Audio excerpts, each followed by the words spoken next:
ጓደኞቼ ይህ ታሪክ ስለ 13 ዓመቷ ወንስዴ አዳምስ ስለተባለች አንዲት ሴት ልጅ ነው። እሷ በፊቷ ላይ ምንም አይነት የስሜት መግለጫ የማታይባት ሲሆን ስለ ሞት ደግሞ በውስጧ አንድ እንግዳ የሆነ ከፍተኛ ፍላጎት ነበራት። እሷ ሰው ከሞተ በኋላ የት ነው የሚሄደው? ምንስ ነው የሚሆነው ብላ ዘውትር ታስብ ነበር። በዚህ ምክንያት እሷ ብዙ ጊዜ ጥቁርና ነጭ ቀለም ያላቸውን ልብሶችን መልበስ በጣም ትወድ ነበር። እሷን የሚያያት ሰው ሁሉ ልክ ከዚህ ዓለም ውጭ የሆነች ፍጥር ስለሚመስለው እንግዳ ስሜት ይሰማው ነበር። እንግዲህ ይቺ ልጅ ለምን እንዲህ ልትሆን እንደቻለች እስኪ አብረን እንወቅ። አረ በእናታችሁ ሰብስክራይብ አርግታችሁ ጀምሩ። በታሪኩ መጀመሪያ ላይ ዌንስዴ በአንድ ትምህርት ቤት ውስጥ ትታያለች። እሷም በሚያስፈሩ አይኖቿ እያየች በበረንዳው ላይ ትራመድ ነበር። በዛን ጊዜ የቀሩት ሰዎች በሙሉ እሷን በትኩረት ይመለከቷት ነበር። ዌንስዴ የራሷን ሎከር ሳጥን በከፈተች ጊዜ በውስጡ የገዛ ወንድሟ ታስሮ ታገኘዋለች። በአፉ ውስጥም አንድ አፕል ተጎዝጉዞበት ነበር። ዌንስዴ የእሱን ገመድ እየፈታች ሳለ ድንገት አንድ ራዕይ ትዕይንት ቪዥን ይመጣላታል። በዚህም አንድ ሰው ወንድሟን ሲያሰቃየው ትመለከታለች። እዚህ ላይ ዌንስዴ ተራ ልጅ እንዳልሆነችና ማንኛውም ሰውን በመንካት ብቻ የእሱን ያለፈ ታሪክና የወደፊት እጣ ፋንታ ማየት እንደምትችል እንረዳለን። ዌንስዴ የዋና ቡድን ልጆች ወንድሟን ሲያሰቃዩባት ባወቀች ጊዜ በሁለት ቦርሳዎቿ ውስጥ ፒራንሃ የተባሉ በጣም ጨካኝ ስጋ በል የሆኑ አሳዎችን በመሙላት ወደ ገንዳው አጠገብ ትሄዳለች። እነዛን ደም የተጠሙ አሳዎች በዋና ገንዳ ውስጥ ትለቃቸዋለች። በዚህ ምክንያት ልጆቹ በሙሉ ሕይወታቸውን ለማዳን ከገንዳው ውስጥ ፈጥነው ለመውጣት ይረባረባሉ። በዚህን ጊዜ ዌንስዴ ከሷ ውጪ ማንም ሰው ወንድሟን ሊያስቸግረው እንደማይችልም ትነግራቸዋለች። ከዚህ በኋላ ታሪኩ ይቀየርና የዌንስዴ ወላጆች ሞርቲሺያ እና ጎሜዝ ይታያሉ። እነሱ ሁለቱም በዌንስዴ ድርጊቶችና ባህሪዎች በጣም ተቸግረው ነበር። ለዚህም ነው እሷን ኔቨርሞር አካዳሚ ወደ ተባለው ትምህርት ቤት ለመላክ የወሰኑት። በዚህ አካዳሚ ውስጥ ልዩ ሆነ ከተፈጥሮ በላይ የሆነ ሱፐር ኃይል ያላቸው ልጆች የሚኖሩበት ሲሆን እዛም የራሳቸውን ኃይል እንዴት መቆጣጠር እንደሚችሉ ይማራሉ። ሞርቲሺያና ጎሜዝም ቢሆን የዚሁ አካዳሚ ተማሪዎች ነበሩ። ከዚህም እነሱ ራሳቸው ከተፈጥሮ በላይ የሆነ ልዩ ኃይል እንዳላቸው እንረዳለን። ታሪኩ ይቀየርና አንድ ወንድ ልጅ ይታያል። እሱም ተጓዥ ነበር። እሱ በአካዳሚው አቅራቢያ ወዳለው ጫካ ብቻውን ይሄዳል። በጫካ ውስጥ በአንድ ቦታ ላይ ቆሞ እያረፈ ሳለ በድንገት አንድ ያልታወቀ አውሬ ፍጡር ጥቃት ይሰነዝርበትና ይገድለዋል። በዚህ አካባቢ ያለ አንድ ሸሪፍ የእሱን የቆሰለ አስክሬን ያገኛል። የአካባቢው ምርመራንም ያደርገዋል። እዚህ ላይ ይህ የመጀመሪያ አደጋ እንዳልሆነ ከዚህም በፊትም በርካታ ተመሳሳይ አደጋዎች እዚህ ቦታ ላይ እንደተከሰቱ እንረዳለን። በሌላ በኩል ዌንስዴ ወደ አካዳሚው ትገባለች። በዛም ያንን አካዳሚ ከምታስተዳድረው ከዋናው ርዕሰ መምህርት ላውራ ቢምስ ጋር ትገናኛለች። እሷም ከክፍል ጓደኞቿ ጋር ኤንዲ ጋር ታስተዋውቃታለች። ኤንዲ ከዌንስዴ ሙሉ በሙሉ የተለየች ነበረች። ኤንዲ ቀለማትን በጣም የምትወድ ሲሆን የራሷን የክፍል ጎን በተለያዩ ደማቅ ቀለማት አስጊጣው ነበር። ዌንስዴ ግን ጥቁርና ጥቁር ነክ የሆኑ ነገሮችን ብቻ ነበር የምትመርጠው። በኋላ ላይ ዌንስዴ በአካዳሚ ውስጥ ትዘዋወራለች። እዛ ስላሉት ዋና ዋና ግሩፖችን ማለትም ስለ ፋንገስ፣ ስቶነርስ እና ስኬልስ ትተርካለች። በፋንገስ ቡድን ውስጥ ሻምፒዮኖች ያሉ ሲሆን ስቶነሮች ደግሞ ሰዎችን ወደ ድንጋይ መለወጥ ይችላሉ። በራሳቸው ላይም እባብ አሉባቸው። በሌላ በኩል በስኬሊ ቡድን ውስጥ ሳይረኖች ያሉ ሲሆን እነሱም ሰዎችን በቀላሉ ማታለልና ማስማረክ ይችላሉ። የዚህ ቡድን መሪ ቢንካ የምትባል በጣም ቆንጆ ሳይረን ነበረች። እሷም የዜቪየር የቀድሞ ፍቅረኛ ስትሆን እሱ ደግሞ የራሱን ስሎች ወደ እውነት መለወጥ የሚችል ልጅ ነው። ከዚህ በኋላ የዌንስዴ ወላጆች ከዛ ተነስተው ይሄዳሉ። ነገር ግን ከመሄዳቸው በፊት የዌንስዴ አባት እሷን እንዲከታተላት አንድ የተቆረጠ እጅ እዛ ትቶላት ይሄዳል። ያ እጅ በህይወት ያለ የሚንቀሳቀስ ሲሆን ስሙም ቲንግ ይባላል። ከዚህ በኋላ ዌንስዴ ወደ ሰይፍ ጨዋታ ክላስ ትሄዳለች። እዛም ከቢንካ ጋር ለመዋጋት ዝግጁ ትሆናለች። በቢንካና በዌንስዴ መካከል ከባድ ፍልሚያ ይጀመራል። ሁለቱም እኩል ነጥብ ላይ ይደርሳሉ። ከዚህ በኋላ ቢንካ ጨዋታውን ያለምንም የራስ ቁር ሄልሜት መጫወት እንደምትፈልግ ተነግራታለች። ይህ ጨዋታ የሚያበቃውም ከሁለቱ በአንዱ አካል ላይ ደም ሲፈስ ብቻ እንደሆነ ትገልጻለች። በሁለቱ መካከል እንደገና ፍልሚያ ይጀመራል። እርስ በርሳቸው ተከታታይ ምት ይሰነዛዘራሉ። ቢንካ በዌንስዴ ላይ ከባድ ምት ስትሰነዝር በዌንስዴ ራስ በግራ በኩል ትንሽ ይቆረጥና ይደማል። በዚህ መልኩ ቢንካ ጨዋታውን ታሸንፋለች። ዌንስዴ በቆሰለ ቦታ ላይ መድኃኒት ፋሻ ለማድረግ ትወስዳለች። ዌንስዴ ፋሻ አድርጋ ወደ ውጭ በወጣች ጊዜ ከላይ የወፍ ቅርጽ ያለው አንድ ትልቅ ድንጋይ በሷ ላይ ሊወድቅባት ሲል ልክ በዛኑ ቅስበት ሃቪየር እሷን ገፍትሮ ያተርፋታል። ከጥቂት ጊዜ በኋላ ዌንስዴ ወደ ክፍሏ ስትመለስ በክፍሉ ውስጥ አንድ ሰው እንዳለና እሷን በትኩረት እየተከታተላት እንደሆነ ይሰማታል። እሷም ክፍሉን መፈተሽ ትጀምራለች እና በአልጋውን ሶላ ስር ያንን ቲንግ እጁን አገኘችው። ዌንስዴ ይህ የወላጆቿ ስራ መሆኑ ወዲያውኑ ተረዳች። ለዚህም ነው ቲንግን ከኔ ጋር መተባበር አለብህ ያለበለዚያ በመሳቢያ ውስጥ ዘግቼብሃለሁ ያለችው። ቲንግን በጣም ፈራና ከዌንስዴ ጋር ክደት እንደማይፈጽም ቃል ገባላት። ዌንስዴ ያንን የዋና ገንዳ ጥቃት ስለፈጸመች በዚህ ምክንያት ወደ አእምሮ ሐኪም ቴራፒስት ዘንድ እንድትሄድ ተደረገ። እሷም ከኔቮርም አካዳሚ አቅራቢያ ወደምትገኝ ጄሪኮ ወደ ተባለችው አንዲት ትንሽ ከተማ ለምርመራ ይዘዋት ሄዱ። ዌንስዴ ከአእምሮ ሐኪሟ ጋር ተገናኘች። ነገር ግን ስለ ማንኛውም ነገር ምንም ነገር አልነገረቻትም። በአእምሮ ውስጥ አንድ እቅድ መጣና ወደ መጸዳጃ ቤት የመሄድ ሰበብ በመፍጠር በመስኮት በኩል አምልጣ ፈረጠጠች። በዚህ መሃል ከአንድ ወንድ ጋር ተጋጭታ ወዲያውኑ አንድ ራዕይ ቪዥን መጣላት። በዛም ያ ሰውዬ በመኪና አደጋ ህይወቱ እንደሚያልፍ ተመለከተች። ዌንስዴ ደነገጠች። እናም ለመደበቅ ወደ አንድ የቡና ቤት ገባች። እዛም የፖሊስ አዛዡ ልጅ ከሆነው እዛ ቡና ከሚሸጠው ታይለር ጋር ተገናኘች። ታይለር የቡና ማሽኑን ለመጠገን እየሞከረ ነበር። ነገር ግን ምንም ሊገባው አልቻለም ነበር፣ ምክንያቱም በሱ ላይ የተጻፉት መመሪያዎች በጣሊኛ ቋንቋ ስለነበሩ ነው። ዌንስዴ ደግሞ ጣሊኛ ማንበብ ስለምትችል ማሽኑን በቀላሉ ጠገነችለት። በምትኩም እሱ ወደ አውቶቡስ ማቆያ እንዲያደርሳት ጠየቀችው። ታይለር ምንም ሳይናገር በፊት ወንድሟን ያሰቃዩት የነበሩት እነዛ ልጆች እዛ መጡ። እነሱ ዌንስዴንን ጭምር ማስቸገር ጀመሩ። መጀመሪያ ላይ ዌንስዴ እነሱን ችላ ለማለት ትኩረት ላለመስጠት ሞከረች። ነገር ግን መታገስ ባቃታት ጊዜ ልትመታቸው ጀመረች። በጥቂት ጊዜ ውስጥ ላሪሳ ርዕሰ መምህርቷ ከፖሊስ ጋር እዛ ደረሰች። የዛን ቦታ ሁኔታም ተመልክታ በጣም ተቆጣችና ዌንስዴን ተቆጣቻት። ከዚህ በኋላ እነሱ ወደ ኔቮርመር አካዳሚ ለመሄድ ተነስተው ወጡ። በመንገድ ላይ አደጋ ደርሶባት የተሰበረችው መኪና ተመለከቱ። የዛች መኪና ባለቤትም ዌንስዴ በመንገድ ላይ የተጋጨችው ያ ሰውዬ ነበር። በዛ ምሽት ዌንስዴ በቫሊዩም በጣም የሚያስፈራ ሙዚቃ ተጫወተች። ያቺ ምሽት የሙሉ ጨረቃ ምሽት ነበረች። የተኩላዎች የጩኸት ድምጽ ይሰማ ነበር። በዛን ጊዜ ኤንዲ ለዌንስዴ ራሷን መለወጥና ወደ ተኩላ መቀየር እንደምትችልና በዚህ ምክንያት ከሌሎች ሰዎች ጋር መሄድ እንደማትችል ነገረቻት። በዚህ መሃል ቲንግ ወደ ታይለር ክፍል ሄደና ከዌንስዴ ጋር እንዲነጋገር ነገረው።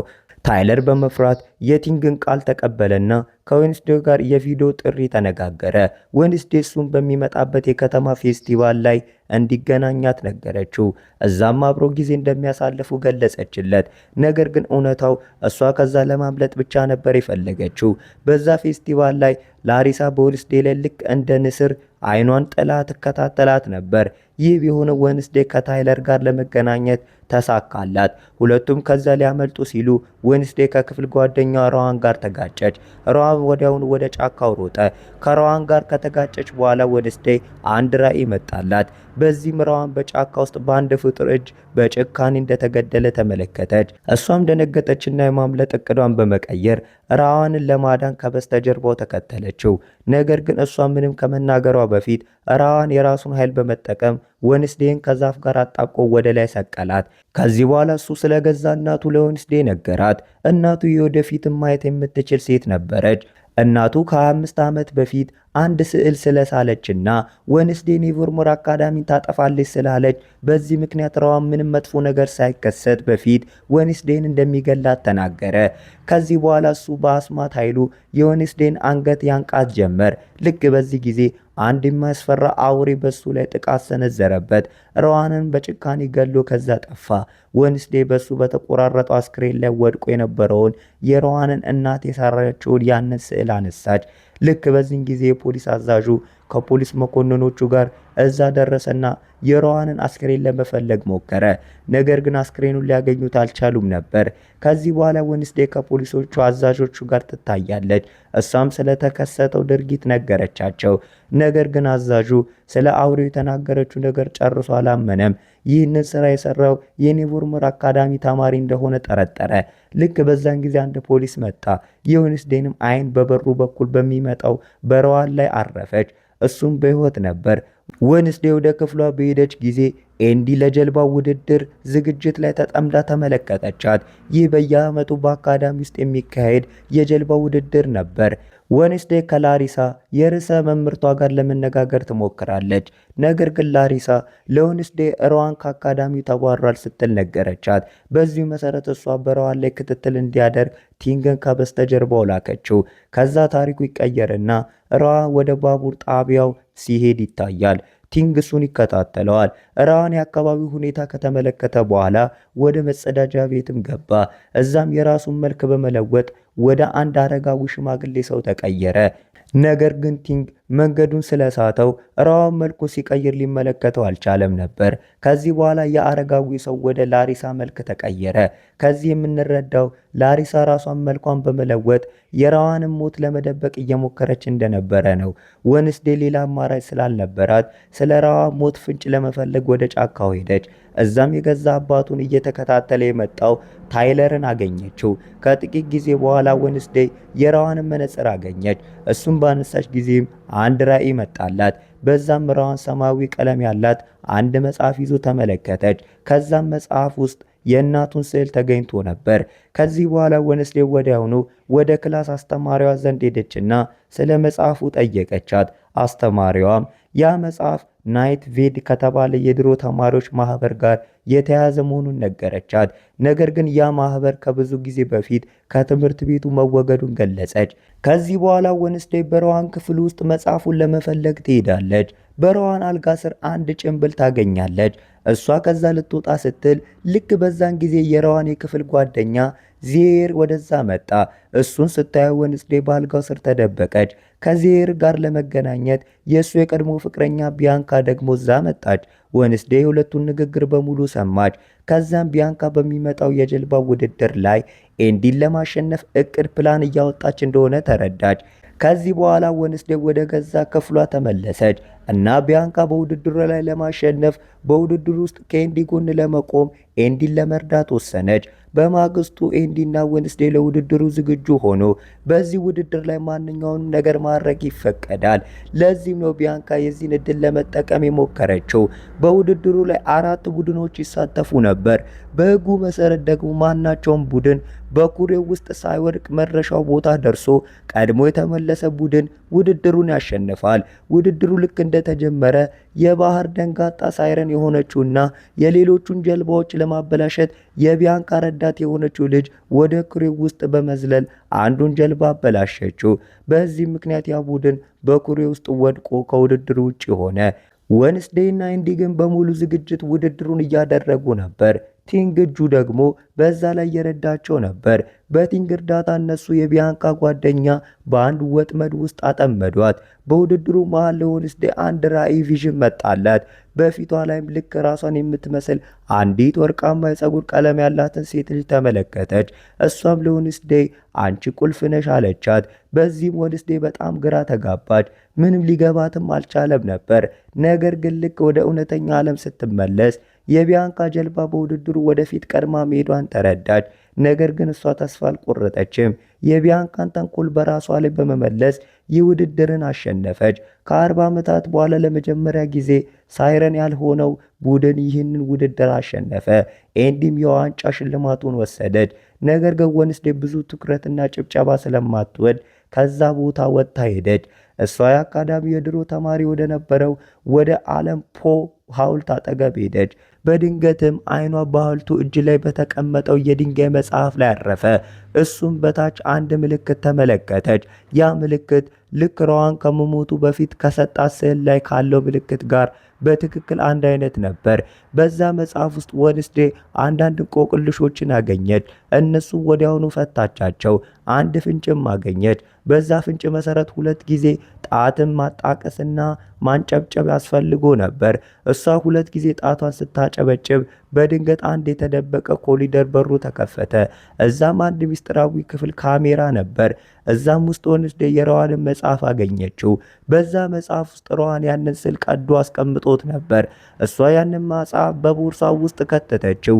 ነገር ግን ወደፊት ከመሄዷ በፊት አንድ ሰው ጭንቅላቷን በጥቁር ጨርቅ ሸፈነው። ከጥቂት ጊዜ በኋላ ያ ጥቁር ጨርቅ ሲነሳላት ዜቪየርና አንዳንድ ተማሪዎች እሷን ከበው እንደቆሙ ተመለከተች።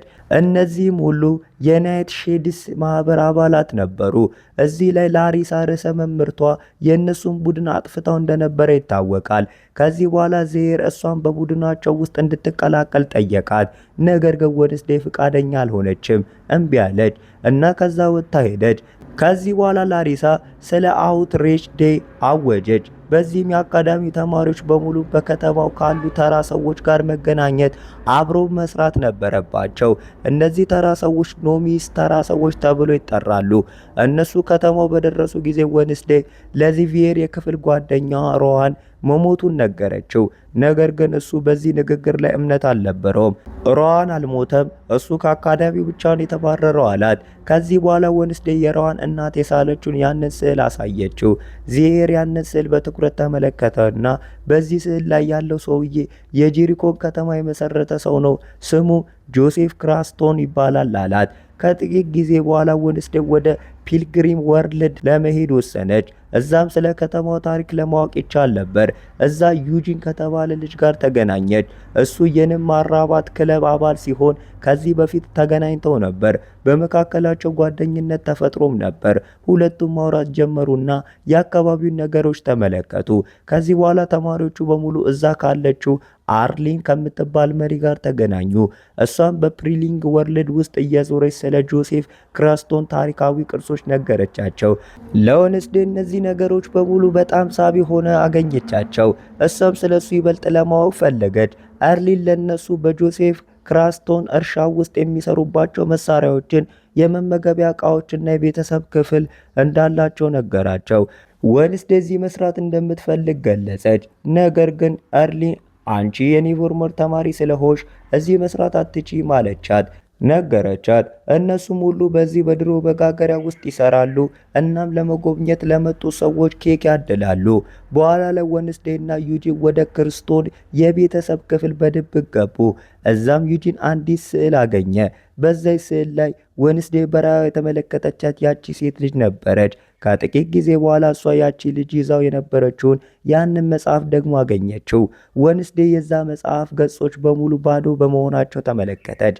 በዚህም ምክንያት መጽሐፉ ፎርጂድ አርቲፊሻል እንደሆነ ጠረጠረች። ልክ በዚህ ጊዜ አርሊ ከዩጂን ጋር ወደዛ መጣችና ያዘቻት። ወንስዴ ስለ እውነተኛ መጽሐፍ ጠየቀቻት። አርሊንም እየጮኸች ያ መጽሐፍ ከአንድ ወር በፊት እንደተሰረቀ ነገረቻት። ከዚህ በኋላ እሷ ወደ ቡና ቤቱ ተመልሳ ከታይለር ጋር ተገናኘች። ሁለቱም ስለ ጆሴፍ ሚስጥር ማጣራት ጀመሩ። ታይለር የመጀመሪያው የመሰብሰቢያ አዳራሹ የተከፈለ አካል በጫካ ውስጥ ነው ያለው። አሁን ግን ሙሉ በሙሉ ፈራርሷል። አሁንም እንደ መደበቂያ ቦታ ያገለግላል አላት። ከዚህ በኋላ ወንስዴ የጆሴፍ ክራክርስቶንን ያንን ቦታ ለመፈለግ ከቲንግ ከእጁ ጋር ወዲያውኑ ወደ ጫካው ሄደች። በዚህ መሃል አንድ ቤት አልባ ጎዳና ተዳዳሪ ሰው አገኙ። ነገር ግን ቲንግ የሱን አንገት ተቃነቀውና አስፈራርቶ አባረረው። ልክ በዛን ጊዜ ለወንስዴ አንድ ራዕይ መጣላት። እሷም ከ400 ዓመታት በፊት በነበረው ዘመን ውስጥ አገኘችው። እዚህ ላይ ያቺ ወርቃማ ጸጉር ያላት ሴት ልጅ ታየች። እሷ ወንስዴ ከዚህ በፊት በራእይ አይታታለች። ያቺን ልጅ የመንደሩ ሰዎች ከበዋት ነበር። የሴጣን ልጅም እያሉ ይጮውባት ነበር። ልክ በዛን ጊዜ ጆሴፍ ክራክስቶን ወደዛ መጣና ያቺን ልጅ ጉዲ አዳምስ ብሎ ጠራት። እሷም ጉዲ ጠንቋይ ናት። እሷም ከእናቷ ከሌሎች ከተከሳሾች ጋር አብራ በዚህ እርሻ ውስጥ መሞት አለባት አለ።